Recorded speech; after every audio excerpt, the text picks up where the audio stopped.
The FBI seems to have recognized that overwhelming majorities of Americans are turning against them and believing that they are effectively the state police for the Joe Biden Department of Justice, that they are out doing the bidding of Biden no matter what justice may demand otherwise.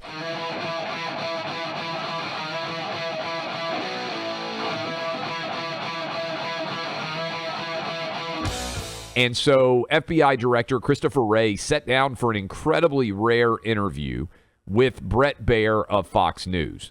I don't remember Christopher Wray doing very many media interviews in general over the past several years. Headlines that have come out of this, I want to go ahead and play this, and I think we mentioned it earlier. He officially said that the FBI has considered the lab leak from China to be the most likely outcome for some time. Let's play cut 6. The FBI has for quite some time now assessed that the origins of the pandemic are most likely a potential lab incident in Wuhan. Let me step back for a second. The FBI has folks, agents, professionals, analysts, virologists, microbiologists, etc., who focus specifically on the dangers of biological threats. Okay, so that now is not a coincidence, in my opinion, Buck, that it comes out with the same day, basically, as the Department of Energy report that came out Sunday, Monday. And now we've got both of those organizations officially on the record in many ways. As the House, which is now in Republican control, prepares in-depth investigation surrounding the origins of COVID. But it's not just that. You sent me this morning what I think is a pretty blockbuster piece in the Washington Post that is essentially letting it be known in very detailed fashion that the FBI, at least many members of the FBI, high-ranking officials, did not believe and sign off on the raid of Mar-a-Lago occurring for the Department of Justice. What did you think as you read? And if for people who haven't read it, we shared the link. It's out on our Twitter feeds. It'll be up at Clay and Buck. What did you think as you read that Washington Post story in conjunction with Christopher Wray deciding to go speak to Bret Baier? It's at some level, I don't know if reassuring is the right word, but at least it's a move in the right direction because it shows you that the FBI, and I think the rank and file, meaning non-political appointees and non-politically minded individuals within the FBI, because if you rise to a high enough level in the FBI, you're dealing with senators and the White House, and you're in a different, you're operating often in a very different capacity. I think the FBI realizes its reputation has been very badly damaged, and rightly so, but that's not fair to the rank and file. We've talked about stretching to the earliest days of the Russia collusion investigation. There was a very highly placed cabal, really, a group within the FBI that were trying to deliver for Hillary and all the rest of it. And we don't have time to go into all those details. But the FBI has now realized they've got a problem with the trust of the American people. And rightfully so. And I think this is the beginning of them both trying to address that, at least to air it out. I don't know if there are going to be any changes made, but they also recognize there could be a new sheriff in town here. We're not that far out from a presidential election, and I think that they want to go on the record to say, hey, because you know what this really shows, Clay? There are highly placed DOJ lawyers who wanted this to be the nail in the coffin of the Trump campaign. They clearly wanted this to be a big, splashy front page of the newspaper raid that would get everyone's attention and create the political momentum to destroy Donald Trump because of the retention of classified documents. That was the goal. We did not mistake the goal at all. They have been completely subverted in that by Joe Biden being like, classified next to the Corvette, classified in the attic, classified in the basement, all over the place. That's been a problem for them. But I do think the FBI is trying to say, hey, we didn't want to do that. I mean, clearly, they didn't want to do that. They don't want to be caught in the middle of this. And also, in the election season we're going into, wouldn't it be nice if the FBI wasn't somehow at the center of trying to determine the election one way or another for the first time in a couple of election cycles? Wouldn't that be nice? I think we should try to hold them to that. let me read from this article a couple of lines. Very detailed. And I understand those of you out there who are like, it's Washington Post, can we trust this or not? This is so detailed, it feels to me like the FBI is leaking this because they want the story out. It says the DOJ went to the FBI field office inside a FBI conference room, and it says this is a week before the raid. The Department of Justice prosecutors brought with them a draft search warrant, argued the FBI had no choice but to search Mar-a-Lago as soon as practically possible. Prosecutors said the search was the only way to recover the documents there.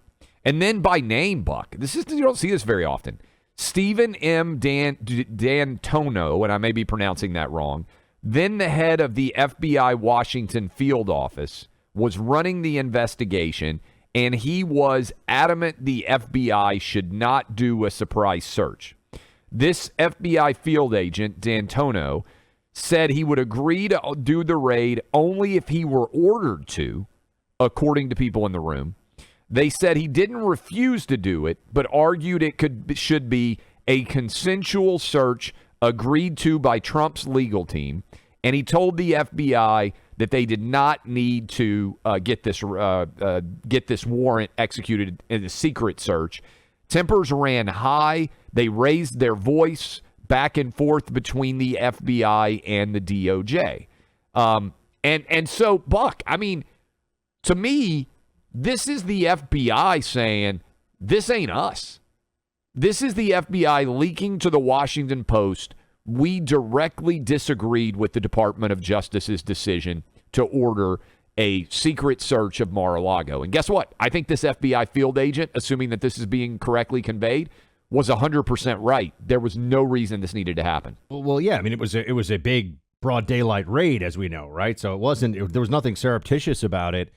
And I think that what this also shows you is our initial assessment, our initial analysis of this, that it was a political strike against Trump. That's what this really was. This was pushed by people who hate Trump, who wanted to get him, that there was, even under the circumstances, that there was anybody with access to everything. They knew exactly what kind of documents. They are just as seasoned in this. It's not like the DOJ knows something that the FBI guys don't about this. That is not how this works. In fact, if anybody knows, the frontline FBI guys would probably understand some of this better.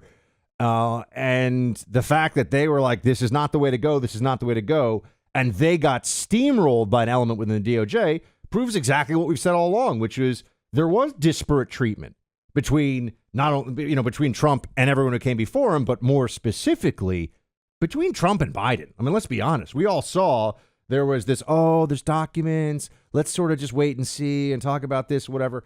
This was a political hit. It's obviously a political hit, and this confirms what we've been saying all along. I just wonder, whoever the Republican candidate is going to end up being here, getting rid of the use of the DOJ and the FBI as not just a general or generic political weapon, as an election time weapon, has to stop.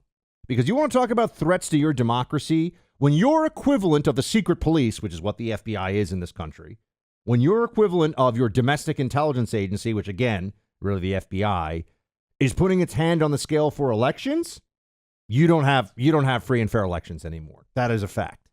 You're 100% right. And the thing that spirals out of this on top of it, to me, somebody at the Washington Post has really good sources inside of the FBI. Because what I immediately thought as I read this, Buck, was I tied it back in several months ago. Do you remember that Washington Post story where the FBI basically said, hey, we've completed the Hunter Biden investigation. We're ready for charges to be filed. And the DOJ just won't do it. Because, again, this is important. And I understand a lot of you out there may not spend a lot of time thinking about this. The FBI very often is beholden by whatever decisions the Department of Justice makes in terms of what it can and cannot do.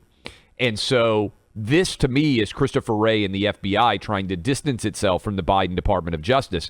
But as I read this story about the FBI top officials not wanting to do this raid of Mar-a-Lago, as the Department of Justice was demanding that they did, I also tied it in with Hunter Biden. Because, again, the Washington Post has reported, the Hunter Biden investigation is completely done and has been done for some time. Sometimes we, I think, focus on the FBI aspect, but we have to understand the DOJ has to sign off on this. And the DOJ under Merrick Garland is the most political Department of Justice I can ever remember that is engaging in acts that, frankly, have never occurred in American history before. The power to prosecute is the power to destroy. Everyone needs to know that, because whether, and as you know, Clay, from practicing on the legal side, but I mean, this was a big thing even when I was an intelligence specialist at the NYPD. Everyone knows you bring the big indictment, you've already done a lot of damage.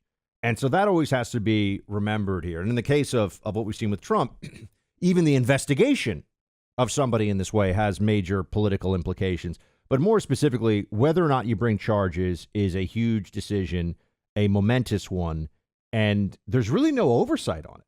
This is why the left loves prosecutors' offices so much. Why do people think George Soros realized, oh, I can just put a little money here, a little money there, and get the policy outcomes I want through prosecutors? Because there's nobody to do oversight on it, really.